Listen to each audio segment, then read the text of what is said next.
মিয়াই আহি সহায় কৰি আছে বন্যাৰ টকা, আজমলেও আহি কোটি কোটি টকা অনুদান দিছে। চাওক এটা কথা, মানুহে মানুহৰ বাবে আমি কৈছোঁ যে উজনি অসমত তোমালোক য'ত আছা তাত থাকা, কিন্তু উজনি অসম আহি কাকো দখল কৰিব দিয়া নহয়।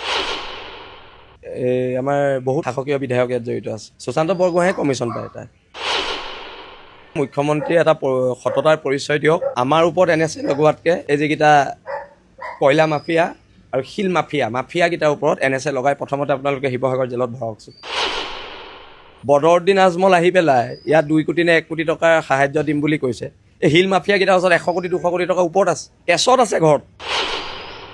ৱালত ফটো আঁকিব নোৱাৰে, সেইখন অসমত কয়লা আৰু শিলৰ মুক্ত খনন ক্ষমতাৰ জোৰত হ'ব পাৰে। কেনেকুৱা ধৰণৰ গণতন্ত্ৰ? নমস্কাৰ, পইণ্ট ব্লেংকলৈ স্বাগতম। মই নীলোৎপল ৰায়চৌধুৰী। মই শিৱসাগৰত আছোঁ। সকলোৱে জানেই শিৱসাগৰৰ পৰিৱেশ কেনেকুৱা, বান পৰিস্থিতিক লৈ সকলোৱে দেহে কেহে খাটিছে যাতে এই বন্যাৰ্থসকলক উদ্ধাৰ কৰিব পাৰি, কিছু পৰিমাণে সকাহ দিব পাৰি। তাৰ ভিতৰত অন্যতম শিৱসাগৰৰ সন্তান, শিৱসাগৰৰ বাঘ বুলি যাক সকলোৱে চিনি পায়, শৃংখল চলিহা আমাৰ সৈতে আছে। শৃংখল চলিহা কি ধৰণে মানুহৰ মাজত গৈ বন্যাৰ্থ সহায়ৰ বাবে তেওঁ আগবাঢ়ি গৈছে, কি পৰিৱেশ পৰিস্থিতি তেওঁ দেখিছে, আমি কথা পাতিম। শৃংখল চলিহা, আপোনাক স্বাগতম জনাইছোঁ মোৰ এই চেনেল পইণ্ট ব্লেংকলৈ। শিৱসাগৰবাসীয়ে কেতিয়াও এনেকুৱা বানপানী দেখা নাই বুলি কৈছে। পূৰ্বতে কেনেকুৱা এই ধৰণৰ বান শিৱসাগৰত হোৱা নাছিল, কিন্তু এইবাৰ হঠাৎ এই বানে তছ নছ কৰি পেলালে সম্পূৰ্ণ শিৱসাগৰখন, লগতে চৰাইদেউ জিলাখন। এই বানৰ কাৰণ কি বুলি ভাবে? এইটো অবৈধ খনন, এইটো অবৈধ শিল আৰু কয়লা খননৰ ফলত হৈছে। কোনো ডাৱৰ বিস্ফোৰণ হোৱা নাই, এইটো অবৈধ শিল আৰু কয়লা খননৰ ফলতে এইটো ভয়াৱহ ৰূপ হৈছে। ইতিমধ্যে মুখ্যমন্ত্ৰীকো বহুতে অভিযোগ দিছিলে, কিন্তু মুখ্যমন্ত্ৰীক একাংশই কৈছে তেওঁলোকৰ জীৱিকা এই খনন, আৰু একাংশই কৈছে যে ইয়াৰ বাবে আমি ধ্বংস হৈ গ'লোঁ এই খননৰ বাবে। মুখ্যমন্ত্ৰীয়ে কৈছে সমগ্ৰ বিষয়টো চালি জাৰি চাই খনন হ'বনে বন্ধ হ'ব তাৰ এটা ব্যৱস্থা লোৱা হ'ব, কিন্তু স্পষ্টকৈ তেওঁ কোৱা নাই যে খনন বন্ধ হ'ব লাগে বুলি। ইয়াৰ আঁৰত কি থাকিব পাৰে? প্ৰথম কথা হৈছে মুখ্যমন্ত্ৰীয়ে এটা সততাৰ পৰিচয় দিয়ক। আমাৰ ওপৰত NSA লগোৱাতকৈ এই যিকেইটা কয়লা মাফিয়া আৰু শিল মাফিয়াকেইটাৰ ওপৰত NSA লগাই প্ৰথমতে আপোনালোকে শিৱসাগৰ জেলত ভৰাওকচোন। মই সেইটো মুখ্যমন্ত্ৰীক দাবী জনাইছোঁ। আৰু বহুতে কৈছে যে নগা পাহাৰত যি শিল আৰু কয়লাৰ খনন হৈ থাকে, এই খননৰ আঁৰত বহুকেইগৰাকী শাসকীয় পক্ষৰ, অসমৰ শাসকীয় পক্ষৰ মন্ত্ৰী বিধায়ক জড়িত আছে, তেওঁলোকৰ নেতৃত্বত খনন হয় বুলি কয়। কি কয় আপুনি? আছে, আমাৰ বহুত শাসকীয় বিধায়ক ইয়াত জড়িত আছে। সুশান্ত বৰগোহাঁয়ে কমিশ্যন পায় তাই। আৰু এইবিলাক কথা বতৰাবোৰ আমি জানো, আমি ক'লে আমাক NSA লগাই ভৰাই দিয়ে। আৰু সেইকাৰণে আমি আজিকালি নোকোৱা হৈছোঁ। আৰু যিখন অসমত ৱালত ফটো আঁকিব নোৱাৰে, সেইখন অসমত কয়লা আৰু শিলৰ মুক্ত খনন ক্ষমতাৰ জোৰত হ'ব পাৰে। কেনেকুৱা ধৰণৰ গণতন্ত্ৰ? এই গণতন্ত্ৰত আমি বিশ্বাসী নহয়। আৰু প্ৰায় দেখিবলৈ পোৱা যায় আপুনি সততে সৰব হয় মিয়াৰ বিৰুদ্ধে, কিন্তু বানৰ সময়ত দেখিবলৈ পোৱা গৈছে বহু মিয়াই আহি সহায় কৰি আছে বন্যাৰ টকা, আজমলেও আহি কোটি কোটি টকা অনুদান দিছে, বিভিন্ন সামগ্ৰী দিছে। এই ক্ষেত্ৰত কি কয় আপুনি? চাওক এটা কথা, মানুহে মানুহৰ বাবে আমি কৈছোঁ যে উজনি অসমত তোমালোক য'ত আছা তাত থাকা, কিন্তু উজনি অসম আহি কাকো দখল কৰিব দিয়া নহ'ব। সেই কথা বতৰাবোৰ আমাৰ আগতেও স্থিতি স্পষ্ট আছিলে, এতিয়াও স্পষ্ট। কিন্তু এই বিপদৰ সময়ত সকলো এক হোৱাৰ বাবে মই সকলোকে ধন্যবাদ জ্ঞাপন কৰিছোঁ। আৰু শিৱসাগৰত কোৱা হয় যে অনৈক্যৰ মাজত ঐক্য শিৱসাগৰত আছে।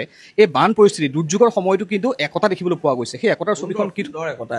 সুন্দৰ একতা। আৰু শিৱসাগৰক অসমৰ প্ৰত্যেক জিলাৰ জনগণে আজি সহায় কৰিলে, আমি শিৱসাগৰীয়া হিচাপে সদায় আপোনালোকৰ ওচৰত ঋণী, সদায় ঋণী। এতিয়া এইবাৰ খননৰ বাবে চৰকাৰে ক'ব বিচাৰিছে ডাৱৰ বিস্ফোৰণ, কিন্তু আচলতে ওলাইছে যে খননৰ বাবে এই বান পৰিস্থিতিৰ উদ্ভৱ হ'ল। অহা বছৰো যে, পিছৰ বছৰো যে, পৰৱৰ্তী সময়তো যে বান নহ'ব তাৰ কি মানে আছে, বা চৰকাৰক আপুনি কি আহ্বান জনাব? মই ক'লো না, আকৌ শিল খান্দিব, আকৌ কয়লা খান্দিব। আমি মানুহ মৰোঁ যিও, সিহঁতৰ পইচাহে লাগে, সিহঁতৰ বেলেগ কিবা কথা বতৰা আছে। এতিয়া বদৰুদ্দিন আজমল আহি পেলাই ইয়াত 2 কোটি নে 1 কোটি টকাৰ সাহায্য দিম বুলি কৈছে। এই শিল মাফিয়াকেইটাৰ ওচৰত 100 কোটি 200 কোটি টকাৰ ওপৰত আছে, কেছত আছে ঘৰত। সিহঁতে দিব নোৱাৰে। আৰু ক'লে আমি ডকাইত, আমি চান্দাজীৱী, আমি গুণ্ডা। শিল মাফিয়াকেইটাৰ ঘৰত কিয় CBI ED ৰেড মাৰি পেলাই পইচাখিনি আনি দুখীয়া মানুহৰ মাজত বিলাই নিদিয়ে? শিল মাফিয়া, কয়লা মাফিয়াকেইটাৰ ঘৰত এতিয়া মই ক'লো নহয়, ঘৰত ৰেড মাৰিলে এতিয়া 100 কোটি টকাৰ ওপৰত পাব, কেছত পাব, কেছ। শিল মাফিয়া ঘৰত, শিল মাফিয়া, কয়লা মাফিয়া গোটেইকেইটা ঘৰত। আৰু সিহঁতি ব্ৰেড বিলাইছে। আহিবলগীয়া কথা হয়নে নহয়? কথা বতৰাবোৰ এনেকুৱা। এতিয়া আপোনাৰ ঘৰত আমি যি পৰিৱেশ দেখিছোঁ, বহু প্ৰান্তৰ পৰা মানুহ এই নিশাও আহি আপোনাৰ ঘৰত ভৰি আছে, বিভিন্ন লোকে আহি আপোনাক সাহায্য সামগ্ৰী প্ৰদান কৰিছে যাতে বন্যাটোৰ মাজলৈ সেই সামগ্ৰীসমূহ যায়। আপুনি কিমান মানুহ লগ পালে এইকেইদিনত? আপোনাৰ ঘৰলৈ অহা কিমান মানুহ লগ পাইছে সাহায্য সামগ্ৰী লৈ অহা মানুহ? আমাৰ এই যোৱা 20 দিনত আমাৰ 1 লাখৰ ওপৰত মানুহ আহিছে। আপুনি নভবা ধৰণৰ মানুহ আহিছেনে? নভবা ধৰণৰ মানুহ আহিছে আৰু এইটো আমাৰ বীৰলাচি থানাৰ প্ৰতি আস্থা, আমাৰ সত্তাটোৰ প্ৰতি বিশ্বাস, আৰু সেইবাবেও যিখিনি মানুহে বিশ্বাস কৰি আমাৰ ইয়ালৈ আহিছে তেখেতলোককো ধন্যবাদ দিছোঁ। ধন্যবাদ জ্ঞাপন কৰিছোঁ আপোনাক। ধন্যবাদ, আপোনাকো বহুত ধন্যবাদ। আৰু আপোনাৰ যিসকল সতীৰ্থ বৰপেটা ৰোডৰ পৰা আহি আমাকো তেওঁলোকে সামগ্ৰী দি গৈছে বহুতো, তেওঁলোককো শিৱসাগৰৰ হৈ ধন্যবাদ। বীৰলাচি থানা অসমৰ তৰফৰ পৰা ধন্যবাদ। আহিব আৰু এই কথাবিলাক আপোনালোকে জানে, এই কথাবিলাক যেতিয়া মুখ্যমন্ত্ৰী নেপালী খুঁটিলৈ আহিছিল, প্ৰথমবাৰ যেতিয়া আহিছিল, নেপালী খুঁটিলৈ আহোঁতে মুখ্যমন্ত্ৰী তেতিয়া আপোনালোকে দেখিলে যে বিৰাট ডাঙৰ দুটা ঘটনা ঘটিছে। আপোনালোকে মন কৰিছেনে নাই কৰা আমি নাজানো। দুটা ঘটনা ঘটিছে সেইদিনা। এগৰাকী মহিলাই মুখ্যমন্ত্ৰীক অভিযোগ দিলে যে আপোনালোক এই ঔগুৰিজান, যিটো ঔগুৰিজান বাগানৰ খনন, এইটো সকলোৱে কৈ আছে, দিখৌৰ পাৰৰ খননটো, সেইখিনিলৈ ডিটেইলছত নাযাওঁ, যে ঔগুৰিজান বাগানটো যিটো খনন হৈ আছে সেইটো আপুনি বন্ধ কৰি দিয়ক, নহ'লে আমাৰ ঘৰবিলাক ভাগি থাকিব, আমাৰ ঘৰবিলাক নাইকিয়া হৈ যাব, আমি শেষ হৈ যাম। তেতিয়া মুখ্যমন্ত্ৰীৰ যিটো অভিব্যক্তি আপোনালোকে দেখিলে, প্ৰথম ঘটনা, তেওঁ মানুহগৰাকীক উল্টা সোধে যে ক'ত হৈছে, কি হৈছে, এনেকুৱা ধৰণৰ প্ৰশ্নটো কৰিছে। আপোনালোক সকলো তাত আছিলে। যেতিয়া মহিলাগৰাকীয়ে আৰু অকণমান বৰ্ণনা কৰিবলৈ গ'ল, তেতিয়া ময়ূৰ বৰগোহাঁই আহি তাৰ মাজতে জঁপিয়াই দিছেহি। আপোনালোকে দেখিছেনে নাই ভিডিঅ'টো? ময়ূৰ বৰগোহাঁই আহি তাতে জঁপিয়াই দিছেহি আৰু কি কৈছে যে হ'ব আমি চাই ল'ম। আজি আমাৰ ভয় হৈছে যে ময়ূৰ বৰগোহাঁইও এই গোটেই চক্ৰটোৰ লগত জড়িত আছে নেকি। কাৰণ আমাৰ ওচৰত এখন ফটো পৰিছেহি, পাব্লিক ডকুমেণ্ট সকলোৰে লগতে আছে। আমাৰ ওচৰত এখন ফটো পৰিছেহি। এই ফটোখন আপোনালোকক দেখুৱাব বিচাৰিছোঁ দেই। এইখন আপোনালোকে চাব, এইখন ফটো, এইখন ফটো। এতিয়া ফটোখন যদি মই এক্সপ্লেইন কৰি দিওঁ ফটোখন, তেতিয়াহ'লে আপুনি দেখিব এইজন ময়ূৰ গোহাঁই দেখিছে। এই যে টুপি পিন্ধি আছে মানুহজন, এই টুপি পিন্ধি থকা মানুহজন সকলোৱে আমাৰ ইয়াত চিনি পায়। নামটো হৈ গ'ল নিয়ামতুল্লাহ খান। নিয়ামতুল্লাহ খান কোন? তেওঁ বিহুবৰৰ মানুহ। নিয়ামতুল্লাহ খান হ'ল আমি যি কৈ আছোঁ মাতল কন্যা গেঙৰ অন্যতম মূল মানুহ। এই মানুহজনে, এই নিয়ামতুল্লাহ খান, এই মানুহজনে যিটো হাৰত পাহাৰ ধ্বংস কৰি কয়লা উলিয়াই আছে, সেইটো তবধ মানিব লাগিব আপোনালোকে। তেওঁ এতিয়া চাওক, এই বিজেপিৰ টুপিটো পিন্ধি আছে, এইটো বিজেপিৰ টুপি পিন্ধিছে, দেখিছেনে আপোনালোকে? এটা বিজেপিৰ টুপি, এজন নিয়ামতুল্লাহ খান আৰু ময়ূৰ গোহাঁইৰ লগত। আমি কোৱা নাই যে ময়ূৰ গোহাঁই এই চক্ৰটোত লিড লৈ আছে, কিন্তু নিয়ামতুল্লাহ খানৰ লগত যদি ময়ূৰ গোহাঁই ফটো তোলে, তেতিয়াহ'লে আমাৰ উদ্বিগ্নতাটো বাঢ়ি যায় যে আমাৰ সমষ্টিৰ বিধায়কজনো এই গোটেই চক্ৰটোৰ লগত জড়িত হৈ আছে নেকি। আৰু ইণ্টাৰেষ্টিং, ফটোখনত চাব, এইজন দেখিছেনে? এইজন নিয়ামতুল্লাহ খান আৰু ময়ূৰ বৰগোহাঁইৰ মাজৰ এইজন হৈ গ'ল মাতল কন্যাকৰ বৰপুত্ৰ, ডাঙৰ পুত্ৰ। তেওঁৰ নাম হ'ল লামুং কন্যা। আৰু মাতল কন্যাক কোন চাগে আৰু বুজাই ক'ব নালাগে, আমেদ কন্যাক কোন চাগে আপোনালোকক বুজাই ক'ব নালাগে, যে আমাৰ বিধায়কগৰাকীয়ে যদি নিয়ামতুল্লাহ খান আৰু আমেদ কন্যাকৰ পুত্ৰক লৈ ফটো উঠে, আমি কোৱা নাই যে ফটো উঠিব নোৱাৰে, ফটো চবেই উঠিব পাৰে, কিন্তু যদি এইটো এটা অশুভ চক্ৰত পৰিণত হৈছে, অশুভ চক্ৰত যদি এটা পৰিণত হৈছে, আমি শুনিছোঁ যে এবাৰ চিণ্ডিকেটৰ আগতে পীযুষ হাজৰিকাহঁতে চলাইছিলে চিণ্ডিকেটটো, গোটেই কয়লাৰ চিণ্ডিকেটটো, এবাৰ নতুন মানুহক দিব বিচাৰিছে। আৰু ময়ূৰ বৰগোহাঁয়ে নিয়ামতুল্লাহ খান আৰু আমেদ কন্যাকৰ বৰপুত্ৰক লৈ ফটো উঠিছে। এইটো ইলেকশ্যনৰ আগৰ ফটো। নিয়ামতুল্লাহ খানে বিজেপিৰ টুপি পিন্ধি আছে, আপুনি দেখিছে। এতিয়া আমাৰ উদ্বিগ্নতা এইকাৰণেই বাঢ়িছে যে যদি আমাৰ সমষ্টিৰ বিধায়কজনে এইবিলাক কয়লা মাফিয়াৰ লগত সম্পৰ্ক ৰাখে, মাতল কন্যাকৰ বৰপুত্ৰৰ লগত সম্পৰ্ক ৰাখে, আমি নাগালেণ্ডৰ কয়লাৰ খনন বন্ধ কৰিব পাৰিমনে?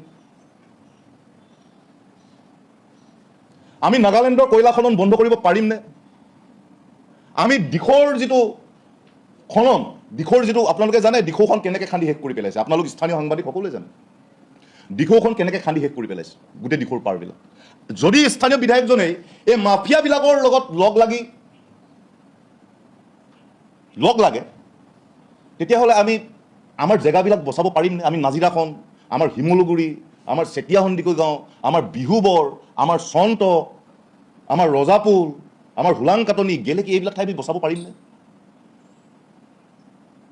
মই পুনৰবাৰ কৈছোঁ, ময়ূৰ বৰগোহাঁই ইয়াত জড়িত, সম্পূৰ্ণ জড়িত আছেনে নাই সেইটো সময়ে তাৰ উত্তৰ দিব, কোনো লুকুৱাই ৰাখিব নোৱাৰে।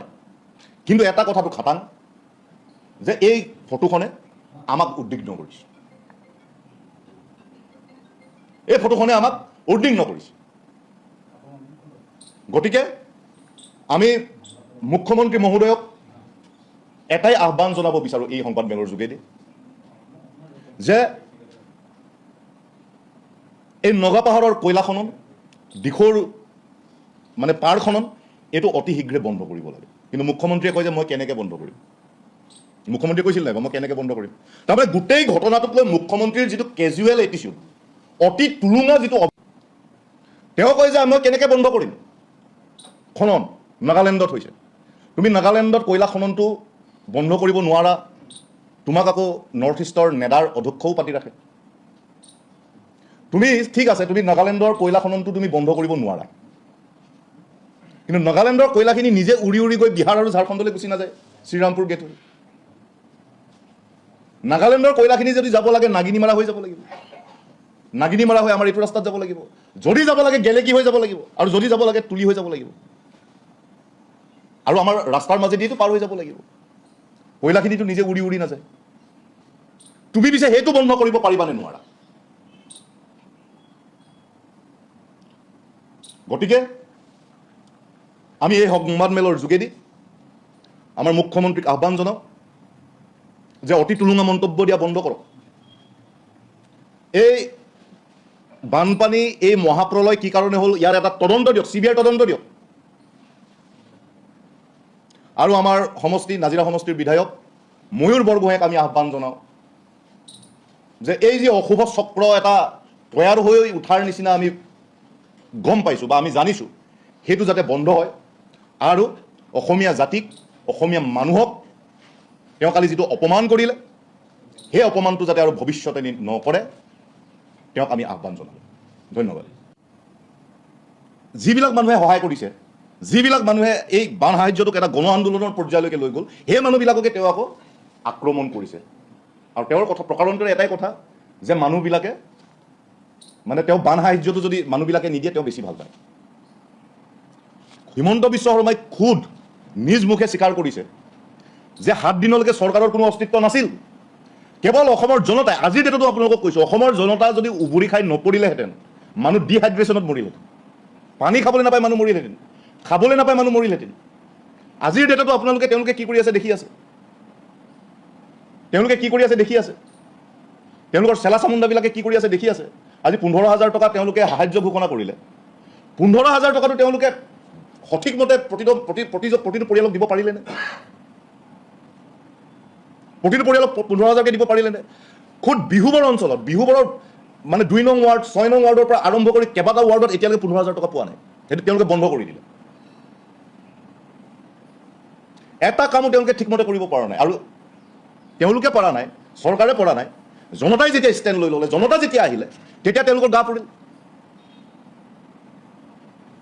সকলো হিন্দু, মুছলিম, শিখ, খ্ৰীষ্টিয়ান সকলো লগ হৈ যেতিয়া তেওঁলোক আহিল, তেতিয়া তেওঁলোকৰ গা পৰিল। আৰু তেওঁলোকে এতিয়া ক'ব বিচাৰিছে যে এতিয়া নাহিলেও হ'ব। তাতে দুটা এংগল জড়িত হৈ আছে। আৰু হিমন্ত বিশ্ব শৰ্মা আৰু ময়ূৰ বৰগোহাঁইহঁতৰ কাৰণে সেইটোৱে আটাইতকৈ ডাঙৰ ভয় যে অসমীয়া মানুহখিনি একলগ হৈ যোৱাটো, অসমীয়া তেওঁলোকে যিটো ৰাজনীতিৰ যোগেদি অসমৰ মানুহখিনিক ভাগ ভাগ কৰি আছিলে, হিন্দু মুছলমান কৰি আছিলে, কিন্তু এইবাৰ মহাপ্ৰলয়টোৱে গোটেই মানুহবিলাকক একত্ৰিত কৰি দিলে আৰু তেওঁলোকৰ ৰাজনীতি উফৰি গুচি গ'ল। আৰু সেইটোৱে আটাইতকৈ ডাঙৰ BJP RSSৰ কাৰণে ভয়। আৰু সেইকাৰণেই ময়ূৰ বৰগোহাঁয়ে বিচৰা নাই যে ইয়াতে সাহায্য আহক। আৰু তেওঁৰ কালি এটিচিউডটো আপোনালোকে দেখিলে কি ধৰণৰ এটিচিউড। সেই বাদ দিয়ক, মানে গুণ্ডা মাবালীবিলাক, গলিৰ গুণ্ডাবিলাকৰ যিটো মানে ভাষা, গলিৰ গুণ্ডাবিলাকৰ যিটো ভাষা, সেই ধৰণৰ তেওঁৰ ভাষা। গতিকে আমি ময়ূৰ বৰগোহাঁইক সকিয়নি প্ৰদান কৰিব বিচাৰিছোঁ যে নাজিৰাখনৰ আপুনি ৰজা নহয়। আপুনি নিজকে যদি ৰজা বুলি ভাবিছে তেতিয়াহ'লে মূৰ্খৰ স্বৰ্গত বাস কৰিছে। আপুনি অসমীয়া জাতিক, গোটেই এছামিজ কমিউনিটিটোক আপুনি যি অপমান কৰিছে তাৰ কাৰণে আপুনি ক্ষমা খুজিব লাগে। অসমীয়া জাতিৰ ভৰিত পৰি ক্ষমা খুজিব লাগে, অসমীয়া মানুহৰ ভৰিত পৰি ক্ষমা খুজিব লাগে। আৰু এনেধৰণৰ যিটো কাৰবাৰ তেওঁৰ এইটো যাতে তেওঁ আৰু ভৱিষ্যতে নকৰে, নাজিৰাবাসীক এনেকৈ অপমান কৰাৰ, নাজিৰাবাসীক এনেকৈ লাঞ্ছনা দিয়াৰ, এনেকৈ মানে মানুহৰ আগত হেয় কৰাৰ কোনো অধিকাৰ তেওঁৰ নাই। আৰু তেওঁ নিবিচৰাৰ বহুত কাৰণ আছে, আপোনালোকে জানে এইবিলাক কথা। আপোনালোকে জানে যে এই বানপানীৰ মূল কাৰণটোৱে হৈ গ'ল নগা পাহাৰৰ কয়লা খনন, আবৈৰ পৰা হোৱা দিখৌৰ ৰিভাৰ খনন, দিখৌৰ পাৰ খনন। এই কথাটো আপোনালোকে জানে। আটাইতকৈ ডাঙৰ মূল কাৰণ এই দুটাই। সুশান্ত গোহাঁইৰ নেতৃত্বত আমাৰ গেলেকী, আমাৰ তুলি আৰু নাগিনীমাৰাত যি চিণ্ডিকেট চলি আছে, সুশান্ত গোহাঁইৰ লিডাৰশ্বিপত যি নগা পাহাৰত কয়লা খনন হৈ আছে, ধৰ্মেশ্বৰ কোঁৱৰৰ নেতৃত্বত লিডাৰশ্বিপত আপাৰ টিৰু আৰু লোৱাৰ টিৰুত যি কয়লা খনন কৰি থকা হৈছে, ব্যাপক বনধ্বংস, পাহাৰ ধ্বংস কৰি থকা হৈছে, তাৰ কাৰণেই যে এই বানপানী হ'ল, এই কথাটো সকলোৱে জানে। সেইটো আৰু লুকাই লাভ নাই। এই দুটা মানুহ অসমৰ আটাইতকৈ ডাঙৰ ভিলেইন, অসমৰ সাম্প্ৰতিক সময়ৰ আটাইতকৈ ডাঙৰ ভিলেইন হ'ল, অসুৰ হ'ল, দানৱ হ'ল এই দুটা মানুহ, সুশান্ত গোহাঁই আৰু ধৰ্মেশ্বৰ কোঁৱৰ, সোণাৰীৰ সমষ্টিৰ বিধায়ক ধৰ্মেশ্বৰ কোঁৱৰ। আৰু সেই খননত আমি কি কাৰণে উদ্বিগ্ন হৈছোঁ? এইবাৰ যিটো মহাপ্ৰলয়, এই মহাপ্ৰলয়টোৱে আমাৰ নাজিৰা আৰু শিৱসাগৰক যিটো অৱস্থা কৰিলে, তাৰ পৰা উঠিবলৈ আমাক এটা প্ৰজন্ম লাগিব, 25 বছৰ মিনিমাম লাগিব। 25 বছৰ লাগিব আমাক মিনিমাম, আমাৰ আকৌ আমাৰ নৰ্মেল পৰিৱেশটো ঘূৰি আহিবলৈ। আমি উদ্বিগ্ন হৈছোঁ তাত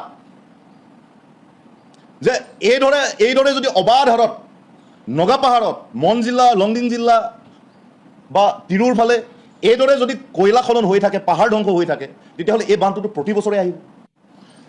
শ্ৰদ্ধাৰ সংবাদকৰ্মীসকল, প্ৰথমতে আপোনালোকক আমাৰ সংবাদমেললৈ আদৰণি জনাইছোঁ। মূলতঃ দুটা বিষয়ক লৈ আজি এই সংবাদমেলখন আমি আয়োজন কৰিছোঁ। কিন্তু পোনপ্ৰথমে যোৱাকালি নাজিৰা সমষ্টিৰ বিধায়ক ময়ূৰ বৰগোহাঁয়ে এটা ছেটেলাইট টিভিৰ এটা আলোচনাত বহি সমগ্ৰ অসমৰ মানুহক যি ধৰণে অপমান কৰিলে, সেয়া আমি পোনপ্ৰথমে গৰিহণা দিছোঁ। সেই আলোচনাটোত বহি লৈ তেওঁ কি কৈছে যে 19, 20, 21 তাৰিখে মানে যিকেইদিন 19 তাৰিখৰ পৰা আমাৰ যিটো মহাপ্ৰলয়টো আহিল, সেইকেইদিন কোনো ফিল্ডত নাছিল। 2 নম্বৰটো কৈছে তেওঁ যে বিহুবৰৰ লোকেল মানুহখিনিয়ে বস্তু ল'বলৈ এৰি দিছে, ৰাস্তাৰ কাষে কাষে থকা মানুহবোৰৰ মাজত বিহুবৰৰ মানুহ নাই। আৰু তেওঁ প্ৰকাৰান্তৰে এটা কথাই ক'ব বিচাৰিছিল যে যিখিনি মানুহে, সমগ্ৰ অসমৰ মানুহে, প্ৰায় শদিয়াৰ পৰা ধুবুৰীলৈ প্ৰতিটো প্ৰান্তৰ প্ৰতিটো অঞ্চলৰ মানুহে আমাৰ নাজিৰা আৰু শিৱসাগৰলৈ আহি যি ধৰণে আমাৰ ইয়াৰ মানুহখিনিক, প্ৰলয় আক্ৰান্ত বানাক্ৰান্ত মানুহখিনিক সহায় কৰিলে, সেয়া আছিল এটা অভূতপূৰ্ব। এইটো এটা অভূতপূৰ্ব ঘটনা, অসমৰ ইতিহাসৰে অভূতপূৰ্ব ঘটনা। আৰু এই যে মহাপ্ৰলয়টো হ'ল, এই মহাপ্ৰলয়টো অসমৰ ইতিহাসৰ আটাইতকৈ ডাঙৰ মহাপ্ৰলয়। আৰু অসমৰ ইতিহাসৰ আটাইতকৈ ডাঙৰ মহাপ্ৰলয়টো অসমৰ মানুহে এটা জাতি হিচাপে যেনেকৈ ওলাই আহিলে, সেয়া এটা অভূতপূৰ্ব পৰিৱেশ। নাজিৰা শিৱসাগৰক তীৰ্থক্ষেত্ৰলৈ, এখন বান বিধ্বস্ত অঞ্চল, সেই অঞ্চলটো এটা তীৰ্থক্ষেত্ৰলৈ ৰূপান্তৰিত কৰিলে অসমৰ মানুহে, ভাৰতৰ মানুহে। কেৱল এইটো বান সাহায্যতে এই গোটেই কাৰবাৰটো সীমাবদ্ধ হৈ থকা নাই, এইটো এটা প্ৰবল গণ আন্দোলন, এটা প্ৰবল জাতীয় আন্দোলনলৈ ৰূপান্তৰিত হ'ল। সমগ্ৰ ভাৰতৰ মানুহে যি মানৱতা দেখালে, যি ধৰণে